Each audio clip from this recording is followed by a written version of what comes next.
July August গণ অভ্যুত্থানের বর্ষপূর্তি উপলক্ষে রুশাঙ্গিরি ইউনিয়নে বাংলাদেশ জাতীয়তাবাদী কৃষক দলের উদ্যোগে বিজয় র্যালি করা হয়েছে। বৃহস্পতিবার বিকালে মাইজভান্ডার দরবার শরীফে বিজয় র্যালি করা হয়। এতে প্রধান অতিথি ছিলেন ফটিকছড়ি উপজেলা কৃষক দলের যুগ্ম আহ্বায়ক নাজিমুল হক লিটন। কৃষক দল নেতা মোহাম্মদ আকিব ও মোহাম্মদ রেহানের সার্বিক তত্ত্বাবধানে আয়োজিত বিজয় র্যালিতে অন্যান্যের মধ্যে উপস্থিত ছিলেন ইলিয়াস জসিম, মোহাম্মদ জসিমউদ্দিন, মোহাম্মদ শাহিন চৌধুরী, মোহাম্মদ হারুন, নূর মোহাম্মদ আজম সহ কৃষক দলের বিভিন্ন পর্যায়ের অসংখ্য নেতৃবৃন্দ। বিএনপির অঙ্গ সংগঠন যত আছে সব আমরা নির্যাতিত হয়েছি। শহীদ জিয়াউর রহমানের সুযোগ্য উত্তরসূরি সূর্য সন্তান জনাব তারেক রহমান ৩১ দফা ঘোষণা করেছেন। সে ৩১ দফা ঘোষণা করার পরে আমরা বাংলাদেশ জাতীয়তাবাদী কৃষক দল প্রতিটা ঘরে ঘরে, প্রতিটা কৃষকের ঘরে ঘরে, প্রতিটা বাঙালির ঘরে ঘরে এই ৩১ দফা পৌঁছে দেওয়ার চেষ্টায় আছি।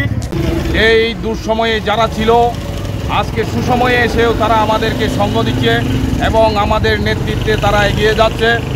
বিগত ১৭ বছর আমাদের কণ্ঠ রোধ ছিল, আমরা কণ্ঠ খুলতে পারি নাই। এখন সময় এসেছে আমরা নাজিমউদ্দিন শাহিন ভাইয়ের যদি হাতকে শক্তিশালী করি তাহলে আলমগীর ভাইয়ের হাত শক্তিশালী হবে। আর আলমগীর ভাইয়ের হাতকে যদি শক্তিশালী করে এশিয়ার বিখ্যাত নেতা আমাদের শহীদ প্রেসিডেন্ট জিয়াউর রহমানের সুযোগ্য সন্তান জনাব তারেক রহমানের হাতকে শক্তিশালী করে। ১৯৮০ সালের ৩০ ডিসেম্বর এই কৃষক দলের জন্ম হয়েছিল।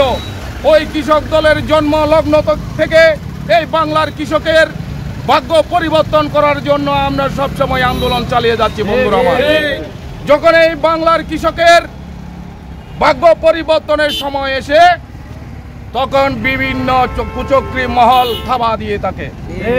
আমরা এখন ঐক্যবদ্ধ, সারা বাংলাদেশ ঐক্যবদ্ধ, বিজয় ঐক্যবদ্ধ হলো বিজয়। আমরা বিজয়ের দ্বার প্রান্তে।